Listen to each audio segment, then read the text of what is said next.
One of the good and bad things about the drum set is how modular it is. It's good because it means that there's a high level of customizability, but the bad part is that there are so many things that need to be upgraded or swapped out over time. And I end up having this conversation with students and customers frequently enough that I thought it might warrant putting out something like this, where I take the hypothetical situation of me maybe starting all over again with a basic beginner drum set and what I would upgrade first. I feel like a lot of our intuitions are sort of in the wrong place on what ought to be upgraded and where our priorities should be, what should be upgraded first. So this is going to be in list format, but I'm not trying to waste your time, so I'm gonna start with the most important thing first.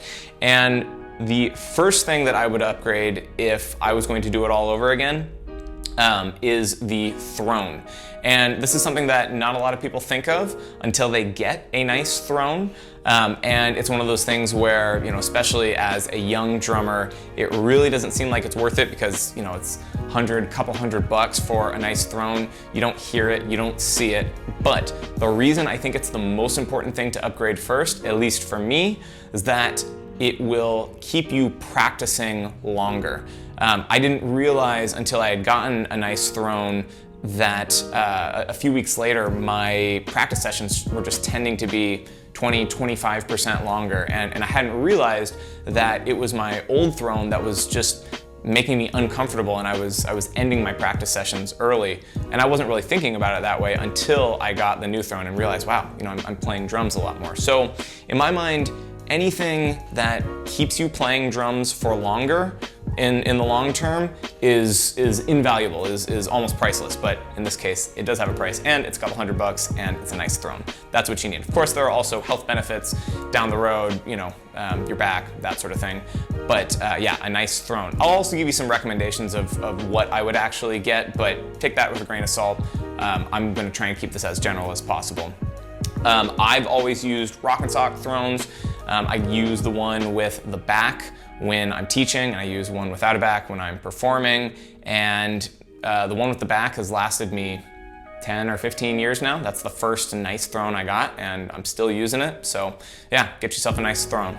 The second thing I would upgrade would be my drum heads, and especially if I'm using a beginner kit that has the stock heads, the cheap, very thin, made in China heads that are difficult to tune and don't sound that great even when they are in tune.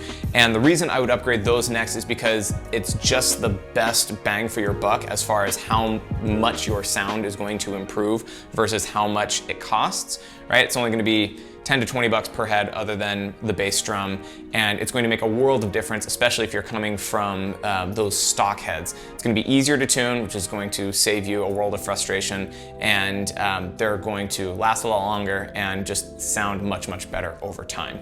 The next thing I would upgrade would be cymbals. And the reason I go for cymbals rather than drums is that there is so much that you can do to improve the sound of your drums through dampening, heads, tuning, all that sort of thing. But cymbals are completely unforgiving. Your cymbals are what they are. They're going to sound like what they're going to sound like. You can put a little tape on them, but that's pretty much it. And there's something about just the high frequency nature of cymbals that is so annoying and aggressive to my ears, at least, that isn't such an issue with low-end drums. I would much rather use high-end cymbals and cheaper drums than expensive drums and cheaper cymbals. So the order in which you upgrade them, of course, is up to you. I would probably go with either the ride or crash, then the other one. So if I started with the ride, then I would upgrade the crash, then I would upgrade the hi-hats. The reason for that is that I think because the hi-hats don't ever wash out because they're always together, they're a little more forgiving as far as what cheap hi-hats sound like. But something like a crash where you are hearing the full explosion, the full spectrum of whatever that crash has to offer, it's important to upgrade first, at least to my ears. So I would probably go ride, crash, then hi-hats. If you've seen any of my videos, then you know that I'm mostly using Minuendo Byzance stuff, but cymbals is such a personal preference thing. And again, like with drum heads, everyone is making great cymbals. So Zildjian, Paiste, Sabian, Minuendo, they're all great choices these days, but I would make sure that you get some high-end cymbals. So the next two things that I would upgrade are kind of interchangeable, maybe a toss-up, but I'm going to say the next thing that I would upgrade would be my hardware. If I am finding anything lacking in hardware, and I spent so long with janky used hardware from a bunch of different brands where, you know, felts were missing and like certain arms would only work if you tilted them a certain way, and had plenty of embarrassing moments where people are trying to help me put my gear away and it's all falling apart because only I know the secret code, like the secret way you have to set up each stand for it to actually work.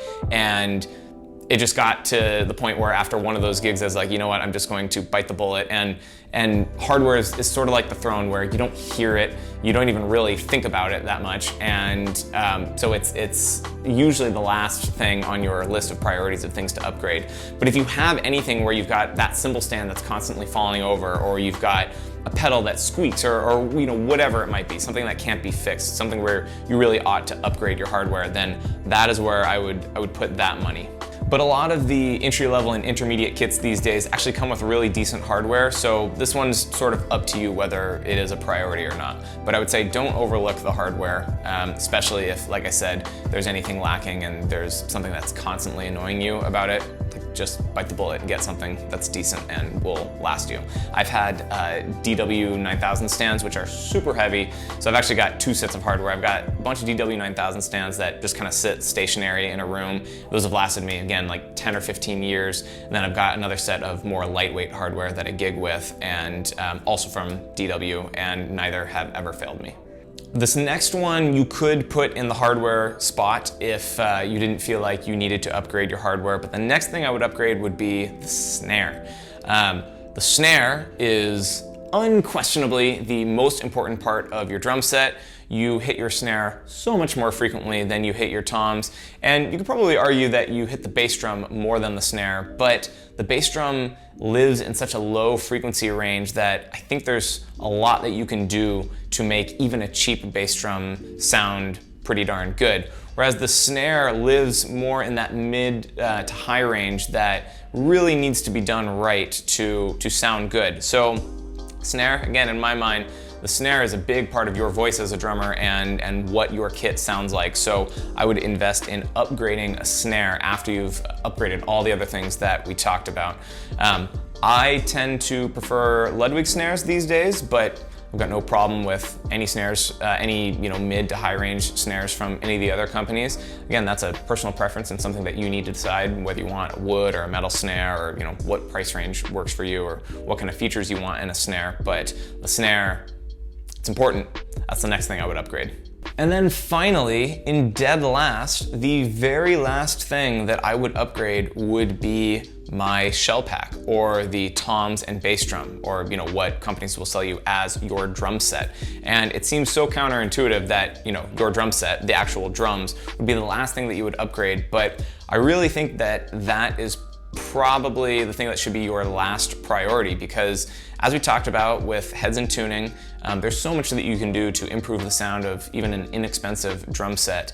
And there are so many other things that are going to impact your sound and impact your comfort while playing much more than the actual drums that you're playing. Now, this isn't to say that it isn't important to have nice drums, or that it might not be important to have a nice drum set. Obviously, I've got several beautiful drum sets from DW, and I love them, but I spent a lot of time when I was a teenager, lusting after new drum sets, when really I probably could have benefited more from nicer hardware or a couple of nicer cymbals or what have you, and didn't really realize that my sound wasn't going to increase as dramatically as maybe I thought when I upgraded my shells.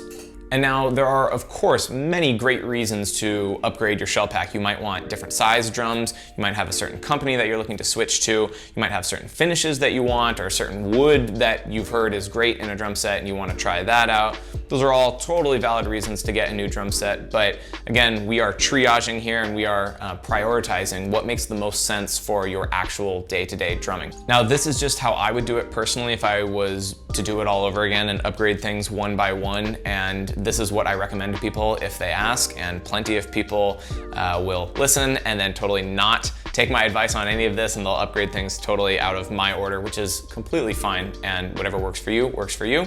But that's how I would do it. All of this is completely discussion based, so please let me know if you have any thoughts on my list, or if you have your own list of what you think is most important to upgrade first.